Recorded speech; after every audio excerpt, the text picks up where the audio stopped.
G'azo sektorida 1-2 kundan buyon shiddatli yog'ingarchiliklar bo'lyapti.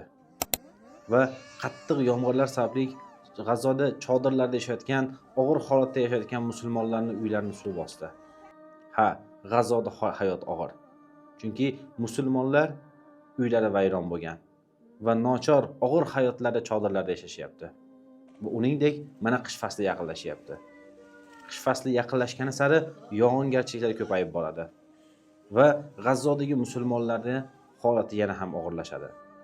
Ko'rib turganlar, hozirgi tasvirlarda G'azodagi chodirlarda yashayotgan musulmonlarning uylarini yog'ingarchiliklar sababli sel bosgan va chodirlarga suvlar kirgan. Chodirlarda yashayotgan musulmonlar tunni yomg'irlar ostida o'tkazishgan. Subhanalloh. Yog'ingarchiliklar sababli G'azodagi juda ko'plab chodirlar vayron bo'ldi. Shu sababli bizlar ham Muray Qadar xayriya jamoasi o'laroq imkon qadar tezkor shaklda G'azodagi musulmonlar uchun chodirlar ulashtirishlikni niyat qilib turibmiz. Ha, G'azoda chodirlar narxlari qimmat. Nima sababdan? Chunki u yerga yordamlarning kelishligi juda ham qiyin. Shu sababli G'azodagi bo'lib ham mana qish fasli yaqinlashyapti, chodirlar narxlari juda ham qimmat bo'lib ketgan.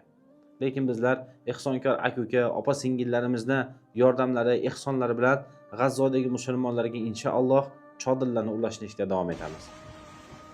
Chunki u yerdagi holat juda ham og'ir.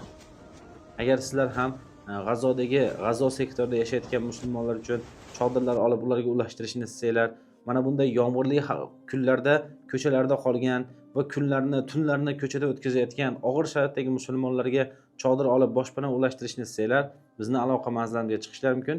Ya'ni ta'kidlab o'tishim kerakki, G'azodagi chodirlar narxlari taxminan $600 dan boshlab $1200 narxlari bor.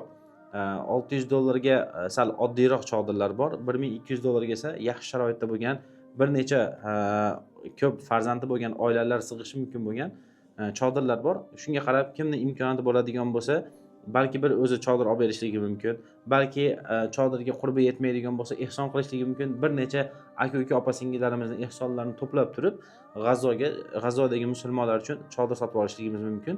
Albatta, ehson holatiga qarab, imkoniyatiga qarab qilinadigan narsa. Endi bugun G'azodagi musulmonlarga albatta faqatgina chodir emas, undan tashqari ular uchun kerakli bo'lgan oziq-ovqat paketlari bo'lsin yoki issiq taomlar bo'lsin yoki ichimlik suvlari bo'lsin, bularni ham davomiy shaklda ulashtirishda davom etamiz. Bugun ko'rib turganlar ushbu videoda G'azodagi musulmonlar uchun toza ichimlik suv topishga qiynalayotgan musulmonlar uchun ular uchun mana bunday toza ichimliklarni ulashtirdik. Alloh taolo ehson qilayotgan aka-uka opa-singillarimizdan rozi bo'lsin.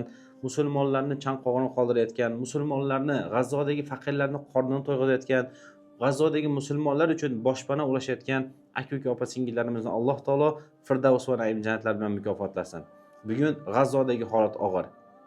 Va bizlar ham mana bu narsaga befarq bo'lmasligimiz kerak. Qo'limizdan qanday yordam keladi? Oz mablag' bo'ladimi, ko'p mablag' bo'ladimi?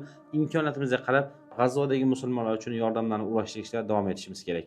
Chunki aytib o'tganimdek, takror aytayapman, G'azodagi holat juda ham og'ir. Shu sababli befarq bo'lmanglar. Agar ehsonkorlar karvoniga qo'shilsanglar, G'azodagi musulmonlar uchun, yetimlar uchun, faqirlar uchun yordamlaringizni ulashtirsanglar, bizni aloqa manzilimizga chiqishlar mumkin. Bizlar ham imkon qadar tezkor shaklda musulmonlarga, mazlumlarga, faqirlarga va yetimlarga yordamlaringizni ulashtirishda davom etamiz. Alloh taolo sizlardan va bizlardan qabul qilsin. Alloh taolo G'azodagi musulmonlarni ofiyatiga olsin va ularga yordam bersin. Assalomu alaykum va rahmatullohi va barakatuh.